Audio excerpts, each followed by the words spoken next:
Todos sejam bem-vindos nesta casa de luz e paz, que é o Centro Espírita Paz e Luz. Então, meu nome é Adriane Demiquei, estou a convite, então, do Jorge Pimentel, trazer o tema da noite, do dia de hoje, da exposição doutrinária, que é o Reino de Deus no coração humano.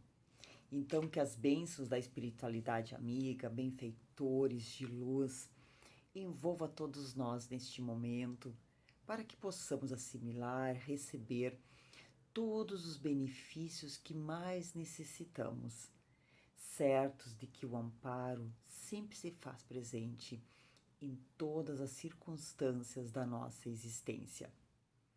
Muita luz e paz para todos. Então, vou dar início para trazer o tema, a reflexão do tema, numa música. Eu não vou cantar, porque senão irei espantar todos, mas vou ler a letra da música de Tim Vanessa, que é belíssima, que é Aos Pés do Monte. Um sentimento me ronda, não sei dizer, tudo é novo para mim. Meu coração se renova, sinto a esperança invadir o meu ser. Quero ser manso, ser limpo, ser justo e pobre de espírito ser. Tua palavra me sonda, me conta do reino que espera por mim. Eu te ofereço meu pranto, as dores da alma que quer renascer. Eu ouvi tua voz, teu falar me encantou. Quis seguir, caminhar, quis saber para onde vou. Eis-me aqui. Então, essa bela letra dessa música, que nós possamos ouvir a voz do Mestre soar nos nossos corações, principalmente quando o pranto teima a cair, quando nós nos encontramos em aflições, em dores, porque o Mestre é o médico das almas, o governador do planeta, nosso guia e modelo. É a ele que nós devemos procurar seguir, como ainda espíritos nessa escala evolutiva imperfeitos nos encontramos, precisando de um roteiro seguro para as nossas existências. Nós vamos encontrar no Evangelho segundo o Espiritismo, no capítulo 2, meu reino não é deste mundo. Com esta afirmativa, nós podemos dizer e deduzir, né, que ele se referia a um reinado diferente da compreensão humana nossa, apenas material. Ele se referia certamente a um reino celeste, construído portas adentro do coração humano. Então Jesus pronunciou esta frase quando foi interrogado por Pilatos se ele era o rei dos judeus, pois que a acusação que levou Jesus até o pretório, até a sua crucificação, foi justamente essa, a de que ele dizia ser rei. E, muito obviamente, eles não compreenderam a fala do Cristo, e até hoje muitos de nós, ainda a humanidade, não conseguimos absorver e compreender os seus ensinamentos. Então Jesus, com a sua superioridade intelectual e moral, que era característico do Cristo, nunca entrou em contradição. Ele sempre respeitou a autoridade dos conquistadores romanos. Tanto quanto foi questionado sobre a moeda romana, ele perguntou aos fariseus qual era a imagem que aparecia naquela naquela nota, naquela célula, e dizia que era César. Então o Cristo disse: dai a César o que é de César e a Deus o que é de Deus. Então, na época e até hoje, ainda elegemos os caminhos dos interesses meramente humanos, imediatistas, que se materializam, então, em instituições, política. Nada de errado nisso. São propostas que têm uma finalidade meramente transitória. É por um tempo, um período. É só analisarmos a história. Os grandes impérios, podemos vê-los, encontrar ruínas. Os imperadores, os romanos, os governantes da época entraram pelas portas do túmulo. Então, tudo que nós podemos observar, tocar, ver com os nossos olhos físicos, tudo é transitório, necessário por um tempo para a nossa evolução humana. Então, o interesse de Deus está onde? No seu evangelho, na sua exemplificação. Então, o maior exemplo, ele exemplificou o tempo todo, porque ele não se limita às convenções humanas, materiais. Porque quando ele esteve no mundo, não vestiu toga de juiz, não vestiu manto de sacerdote e muito menos tomou posições revolucionárias. Sempre foi um grande pacífico, amoroso, muitas vezes firme, sim, porque é necessário para uma boa educação dizer um não muitas vezes. E um não é um ato de amor, um ato educativo. Para nós pais, educadores, também podemos tomar como exemplo. Mesmo assim, então, ele transformou o mundo, tanto que dividiu a história antes de Cristo e após. Mas através dos seus decretos materiais, não. Através apenas da sua postura de bondade, servidor, humílimo, que repercute até hoje na nossa existência. Tem uma belíssima narrativa de Humberto de Campos, que nós encontramos no livro Boa Nova. É um livro muito caro ao meu coração, lá no capítulo 3, muito interessante. E que diz o seguinte, que eu gostaria de compartilhar com todos. Que Jesus se deslocara da Galiléia até a cidade de Jerusalém pela primeira vez, já no início do seu trabalho de divulgação do Evangelho. Assentado às portas do templo, não muito longe, se reunia um grupo de sacerdotes e de pensadores ociosos. Um deles, chamado Hanã, impressionado e magnetizado pela figura imponente de Jesus, aproxima-se e pergunta: Galileu, que fazes na cidade? O mestre responde com modesta nobreza: passo pela cidade, buscando a fundação do reino de Deus. O sacerdote, impressionado com tal resposta, retrucou: reino de Deus? O que pensas tu que venha a ser isto? Esse reino é a obra divina no coração dos homens, responde Jesus, com mansuetude. Obra divina em tuas mãos? Com que contas para essa empresa difícil? Quais são os teus companheiros e seguidores? Olha só a visão apenas material. Acaso tem um apoio de algum príncipe ilustre para essa difícil tarefa? Jesus responde de forma humilde: os meus companheiros virão de todos os lugares. O sacerdote dá uma gargalhada irônica e diz: com certeza, os tolos e os ignorantes estão em toda parte do mundo.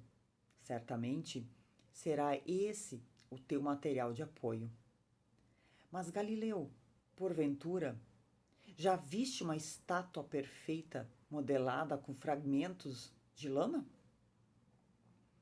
E o mestre, aprendendo a agudez da ironia, responde com energia serena: sacerdote, nenhum mármore existe mais puro e mais formoso do que o do sentimento. E não há singel superior ao da boa vontade. Olha a magnitude do Cristo. Impressionado com a resposta, inquiriu o sacerdote: conheces Roma ou Atenas? Eu conheço o amor e a verdade. Por acaso conheces os códigos imperiais ou as regras do Templo de Jerusalém? Jesus finaliza dizendo: eu sei qual a vontade do Pai a meu respeito.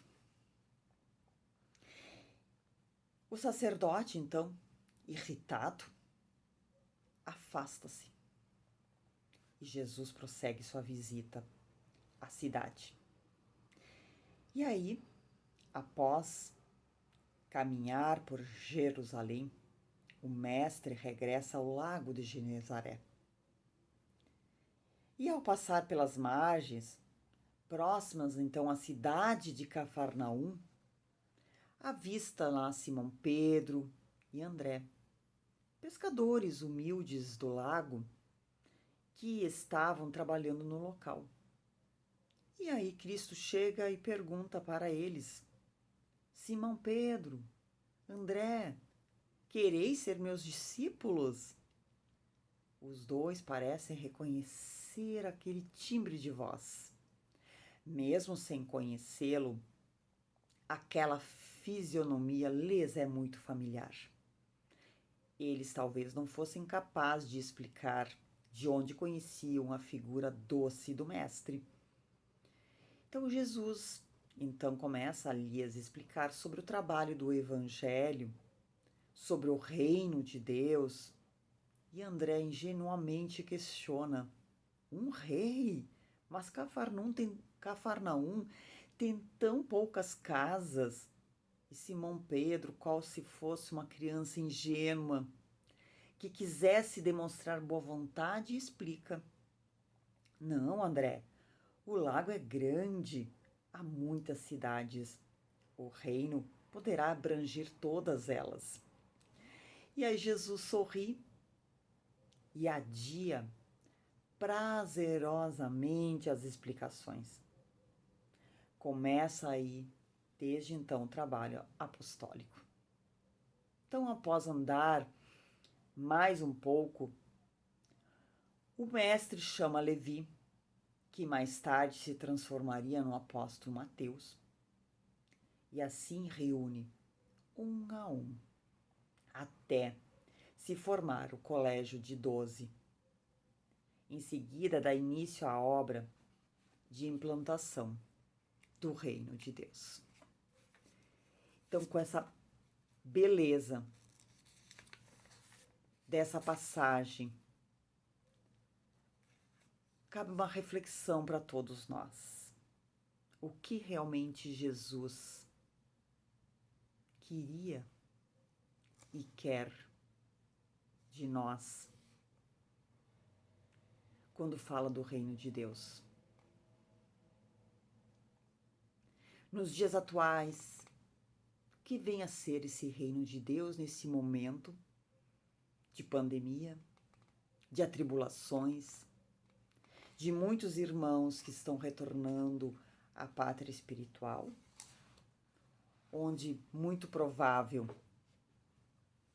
nós conhecemos alguém, se não é familiar próximo, é um pouco mais distante, amigos, que retornaram. Isso é uma resposta de foro íntimo e pessoal. Porque Joana de Ângeles, mentora do Divaldo, no seu livro Jesus, o Evangelho à Luz da Psicologia Profunda, ela diz o seguinte, que Jesus foi a ponte entre o mundo material e o espiritual. Na verdade, então, o reino dos céus começa aqui, neste mundo. Não é lá, longe, distante de nós. Porque nós normalmente colocamos a construção, as verdades do espírito distante de nós lá fora. Mas sempre é dentro de cada ser, de cada um de nós. Então, o reino da evolução do espírito, diz Joana, o mundo, então, é um educandário de desenvolvimento dos recursos espirituais do ser em trânsito para o reino dos céus.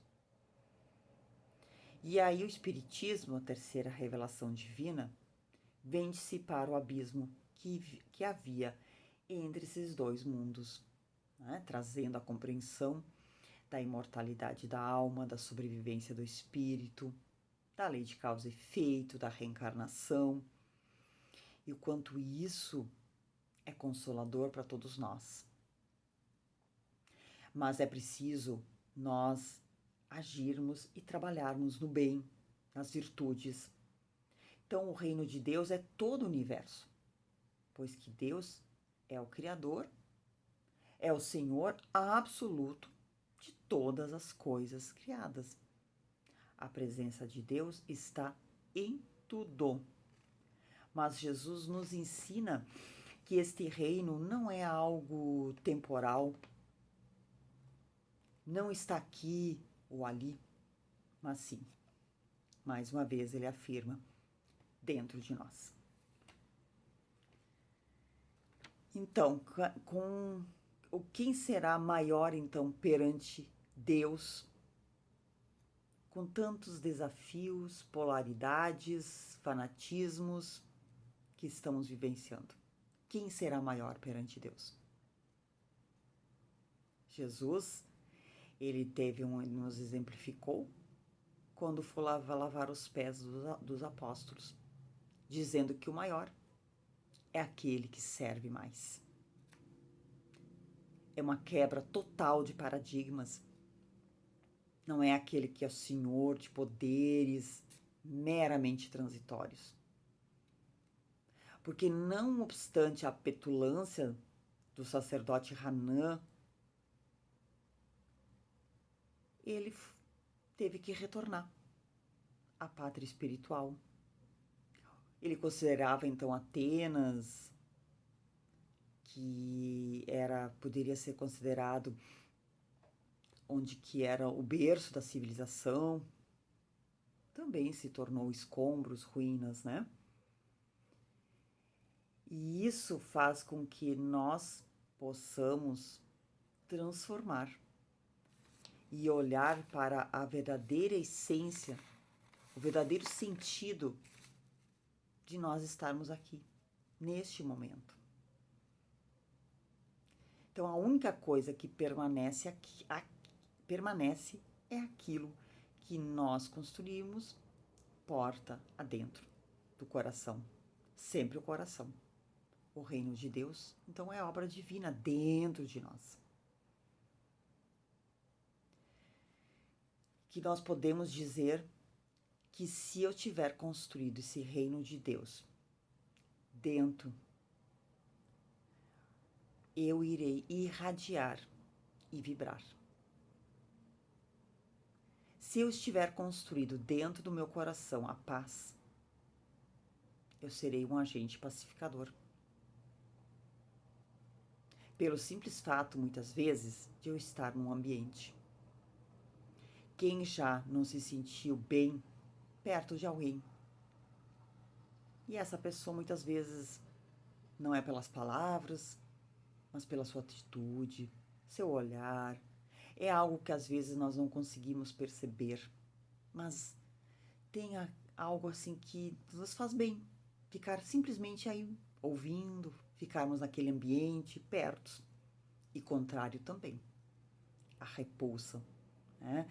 Aquela animosidade, aquele sentimento contraditório. É algo que nós sentimos se nós estivermos mais despertos, atentos ao ambiente que nós estamos vivendo. Mais uma vez, uma questão bem rápida da obra do Boa Nova, no capítulo 24, Humberto de Campos explica com riqueza de detalhes que Judas não compreendia a mansidão do Cristo. E muitos de nós, será que estamos achando que Cristo abandonou a terra, nos deixou à deriva nesse momento? Será que nós não estamos agindo que nem Pilatos? Também uma reflexão para todos nós. Cada um deve olhar para dentro de si. Em sua perspectiva, Jesus, então, era tímido em suas resoluções e agia lentamente. E nós somos muito imediatistas, queremos as respostas no mesmo dia. E esquecendo da oração maior, Pai Nosso, seja feita a vossa vontade, assim na terra como em todos os mundos habitados.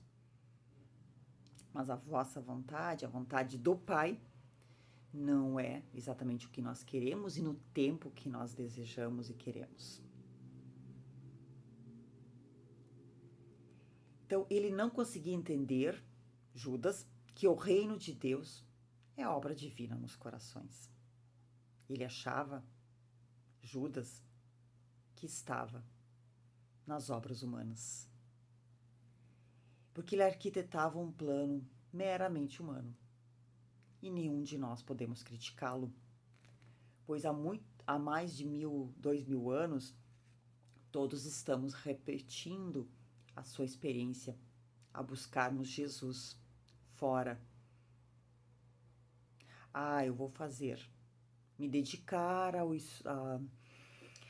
à caridade quando eu conseguir uma profissão ganhando mais, ter mais posses materiais, ou assim nós vamos adiando.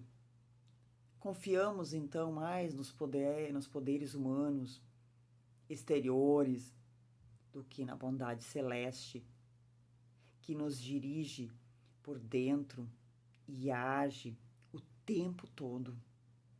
Mas nós estamos tão dispersos muitas vezes que não percebemos as respostas de Deus. Porque o mal, ele age com um grande barulho e o bem age em silêncio. Então precisamos muitas vezes silenciar a nossa alma. Podemos dizer então que a parábola também do semeador, que está lá no Evangelho, capítulo 17, Sede perfeitos, também é um convite do Cristo para a construção do reino de Deus. Que nessa parábola belíssima, quando o semeador saiu a semear, é para semear na terra do nosso coração, edificar a construção na terra fértil dentro de nós e podermos assim irradiar e vibrar e construir uma sociedade pacífica. André Luiz, no livro Agenda Cristã, nos diz que a virtude não é uma boca que fala, é um poder que irradia. Então, é preciso construir, porque a boca fala o que o coração está cheio. Então, quando Jesus disse que meu reino não é deste mundo, é porque ainda não construímos dentro de nós. Então é possível construirmos o reino de Deus aqui na Terra? Sim, quando a humanidade tiver os fundamentos do reino, as virtudes, construir as virtudes, aí sim nós teremos essa construção divina, esse reino de Deus, tão sonhado e desejado por todos nós. Mas é um trabalho coletivo. A pandemia nos trouxe, nos colocou para dentro da casa, não apenas material, mas principalmente dentro de nós, para avaliarmos, se assim quisermos, o que realmente é importante, o que é essencial, o que realmente eu necessito, qual o meu propósito aqui como espírito encarnado. Sim, precisamos ter uma profissão, isso nos dá dignidade, o trabalho, a remuneração, né, as posses materiais, estamos na matéria. Sem mal, não existe mal nenhum nisso. Mas que possamos nos dedicar, que seja 15 minutos por dia, numa leitura edificante, numa oração, contemplar o pôr do sol, a gratidão. E assim nós vamos pouco a pouco nos afastando do nosso egoísmo, do nosso orgulho, construindo virtudes dentro de nós. No Livro dos Espíritos, na questão 1017, tem a seguinte pergunta: em que sentido é preciso entender estas palavras do Cristo? Então meu reino não é deste mundo. E o Cristo responde que falava num sentido figurado, e ele queria dizer que não reina senão sobre os corações puros e desinteressados. Ele está por toda parte, onde domina o amor ao bem. Mas os homens ávidos de coisas deste mundo e ligados aos bens da terra não estão com ele. Então é um chamamento para todos nós, a educação com Jesus, para a educação do reino de Deus. Que possamos fazer então uma conversa com o Mestre. Mestre, já me reconheço nessa estrada, viajante milenar. Meu maior desejo é educar meus passos. Minha alma atenta já não se contenta apenas em saber. Quer sentir a alegria da boa notícia. Mestre, eu quero florescer, sondando sem distração os meus campos, meus espinhos, meus perfumes, meus caminhos. Dizer, olhando os olhos teus, que eu encontrei o endereço de Deus. Abençoa o meu esforço de amar. Exuá, Jesus. Que as bênçãos de luz, Maria Santíssima, envolva a todos que estão assistindo neste momento, possam deixar tocar os seus corações, abrir as portas do seu coração, para que Jesus lá se faça presente. Que o Evangelho, esse roteiro de luz, esse código de conduta de vida, possa adentrar todo o nosso ser, irradiando, vibrando, nos transformando, nos edificando, nos promovendo a fortaleza espiritual. E assim nós iremos irradiar e vibrar dentro dos nossos lares, construindo uma sociedade mais pacífica, que todos os lares e o nosso planeta receba todas as energias benfazejas de luz e paz. Então, um forte abraço, que todos então possam se sentirem abraçados pelo Mestre Nazareno.